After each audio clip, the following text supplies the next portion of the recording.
मैं आपसे पूछ रही हूँ श्वेता शालिनी जी, जवाब दीजिए जल्दी से, फिर संजय सरकार जी के पास जाऊंगी। सुचरिता जी, देखिए, तो सबसे पहले तो आपका जो पैनल है ना, उसमें एक भी महिला नहीं है।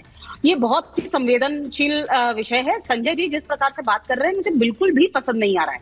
पहली चीज मैं ये बात कहना चाहती हूँ कि ऐसे विषयों पर हमें संवेदनशील होना चाहिए, और खासकर महिला होने के नाते मैं ये कहना चाहती हूँ कि ममता बनर्जी एक महिला मुख्यमंत्री हैं। यदि आज महिलाएं उनके नेतृत्व को देखते हुए उनसे उम्मीद ना रखें, तो और किससे उम्मीद रखेंगे? आपकी प्रियंका गांधी जाके हाथ हाथ में खड़ी हो जाती है, आपके राहुल गांधी न्याय यात्रा करते हैं, आप आए क्यों नहीं? अभी क्यों नहीं खड़ी हुई इन महिलाओं के साथ? पट्टी बांध आप चेतन पिछाड़े बैठे हैं, आपके अधीर रंजन चौधरी जी नीचे बैठे हैं, वो कह रहे हैं लूट मची हुई है, तब भी आप यहाँ पर आके कह रहे हैं नहीं बहुत अच्छी सरकार चल रही है। ऐसी क्या बात है कि शाख भी चली जाए तब भी शेख अंदर ना जाए, ऐसा चल रहा है? बताइए ना, इतनी ममता क्यों है, और वो भी महिलाओं के गुनहगारों के लिए? आप सिंपल सी सुचरिता जी इनसे पूछिए कि महिला के लिए हेल्पलाइन भारतीय जनता पार्टी ने क्या किया, किस स्टेटमेंट किया? मैं तो उसमें जाना भी नहीं चाहती हूँ, मैं तो केवल मात्र इतना कहना चाहती हूँ कि कम से कम मेरे पास हेल्पलाइन तो है। अन्य राज्यों में मुझे पता है कि जब मैं एफआईआर लिखाने जाऊंगी तो एफआईआर तो लिखा जाएगा, जो इन्होंने नाम लिया वहाँ पे एफआईआर लिखा गया और जांच हो रही है। इनके यहाँ तो एफआईआर भी नहीं लिखा गया, क्यों नहीं? और ये इनकी अपनी चेतन, आप जरा कानपुर का घटना कहाँ होता बताइए? कानपुर का घाटमपुर। अब जनता जवाब देगी, क्योंकि आपने केवल मात्र महिलाओं का मखौल नहीं उड़ाया है, आपने महिलाओं का अपमान नहीं किया, आपने जनता का अपमान किया है, आपने संविधान का अपमान किया है। आपके राज्य के अपने कोर्ट ने आपको कहा है कि आपकी पुलिस निकम्मी है, कि उसके ऊपर विश्वास नहीं है लोगों को, इसलिए आप सीबीआई को हैंडओवर कीजिए। श्वेता जी, बावजूद श्वेता जी, मैं एक बार संजय सरकार के पास रहे हैं, इतने आपने बात बोली तरीके से, आपने बात बोली, मैं इस बात को पूरी तरह से सहमत हूं, और आपने कहा कि इस पैनल पर महिलाएं नहीं हैं, आप और मैं तो हैं, और सीधी बात यह है कि किसी भी तरह की कोई ऐसी बात जानी नहीं चाहिए हमारे होते हुए। श्वेता जी, हम दो महिलाएं हैं, और आप किसी पार्टी की ना होकर सबसे पहले एक महिला के रूप में यहाँ बैठी हैं, और इसीलिए ऐसी कोई बात नहीं जानी चाहिए जो किसी भी तरह की किसी महिला की अस्मिता को ठेस पहुंचाए। मैं सारे पैनलिस्ट से कह रही हूँ, वेरी वेरी इंपॉर्टेंट। और संजय सरकार जी, आपसे सवाल यही है, अगर कोई सरकार रात के 2 बजे पहुंच जाए कोर्ट में ये सुनिश्चित करने के लिए कि ये जो नेता है ये कहीं सीबीआई के हाथ ना लग जाए, तो सवाल उठेंगे। आपने हाईकोर्ट की बात क्यों नहीं मानी जब आपको कहा गया था कि 4 बजे आपको हैंडओवर करना है सीबीआई को? आप बीच में मत टूकिएगा सुचरिता जी, बीच में मत टूकिए, हम जो बोलेंगे आप सुनिएगा। जो राजकुमार राम था, जो शाहजहां शेख को घर में और आप पहुंचे थे जांच करने के लिए, उसको खिलाफ जो केस था, आरसी नंबर है 21600004, और इसको जो अतुल कुमार जी जो एसएसपी थे, माने SP anti corruption bureau CBI की तरफ से केस दर्ज हुआ। वो 1 साल में उसकी इनकम कितना था मालूम? जो राजकुमार राम जो शाहजहां शेख को घर में जो ईडी का अधिकारी को 1,34,80,000 रुपए, उसको तनख्वाह कितना होता है? 1 साल में इतना पैसा कमाया। एक भ्रष्टाचारी ऑफिसर को देखिए आप, फिर भ्रष्टाचार संजय जी और दूसरे मणिपुर में जिस तरफ से महिला को करके विवश करके रास्ता में घुमा के गोली करके हत्या कर दिया था। घाटमपुर में सुनिए ना, कानपुर का घाटमपुर में 2 नाबालिगा को जिस तरह से हत्या करके पैर को ऊपर में बलात्कार करके पैर को ऊपर में लटकाया गया था। मध्य प्रदेश के मोराना में एक 34 साल को महिला को जिस तरफ से बलात्कार करके पेट्रोल में जलाया गया था, यह गांधारी कैसे बन जाता मेरे बहन?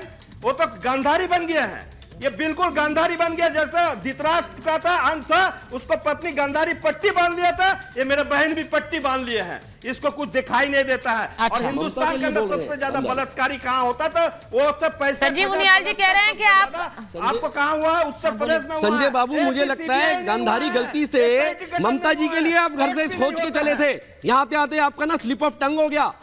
गंधारी ममता है, बहुत अच्छा नाम लिया आपने। राष्ट्र हो चुके हैं, गंधारी ममता दीदी है। आप धृतराष्ट्र हो चुके हैं। इतनी बड़ी पट्टी लगाई है काले रंग की, भगवा पानी, उनको महिला का दर्द नजर नहीं आता, संवेदनशीलता नहीं है, दो देश के हाई कोर्ट को नहीं मानती, पुलिस को नहीं मानती, नौजवान जो महिला कमीशन को नहीं मानती, NHRC को नहीं मानती, बेरोजगार नौजवान नहीं आता, किसी को नहीं मानती, नहीं आता, सिर्फ मैं इकलौती चलूंगी इतना चले। क्या है उसके बीच में, क्या शेख ने देखिए एक बड़ी खबर बता देती हूँ, ये बड़ी खबर बताइए जरा, बड़ी खबर बताइए जरा, चलाइए बड़ी खबर चलाइए जरा।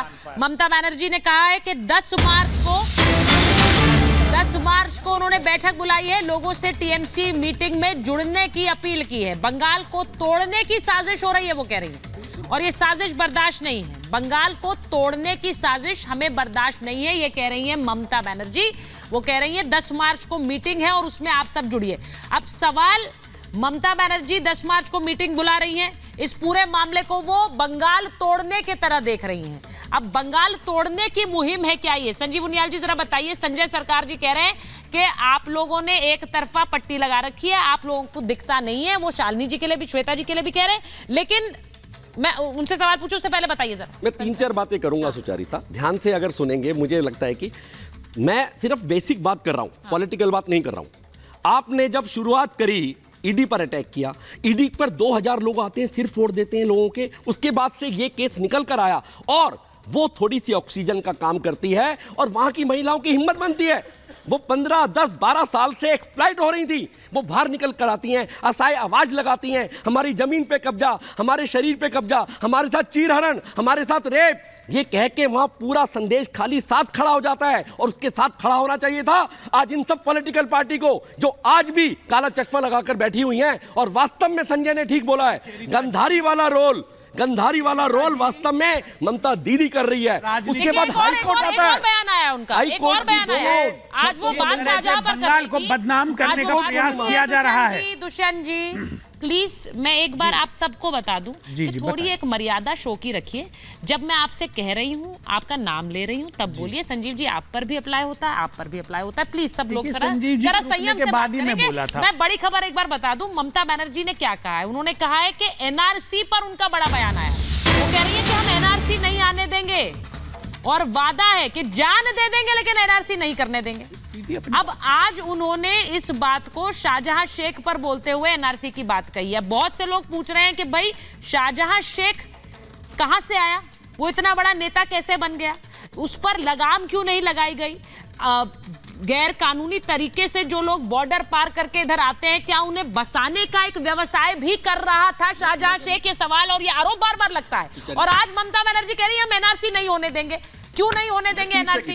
जल्दी से बोलिए, फिर संजय मिश्रा। सुचारिता ने 3 दिन पहले जो प्रोग्राम किया था उसमें ये बोला था, क्या शाहजहां शेख का जो लाइन है क्या वो सीएए और एनआरसी की तरफ जा रही है? और आज वो प्रूव हो गया। देखिए ये डाइवर्ट करते हैं, वास्तव में यही बात है। और एक बार और वैचारिक रूप से मैं आपके करोड़ों दर्शकों को कहना चाहता हूं सुचारिता, शायद डबल इंजन की सरकार की कमी की वजह से ये सीबीआई, सीआईडी, 2 सरकारों का आपस में तालमेल ना होना और ये सारी चीजें जो इतने बड़े रूप में निकल कर आ रही हैं, ये डबल इंजन की सरकार ना होने की वजह से है। लोगों ने ठान लिया है, मुझे लगता है कि कम से कम हम ममता को तो दोबारा नहीं आने देंगे जिसने इतनी दुर्गति कर दी, इतनी दुर्गति कर दी। ठीक है, अब एक बार हर हिंदू ने ठान लिया। ठीक है।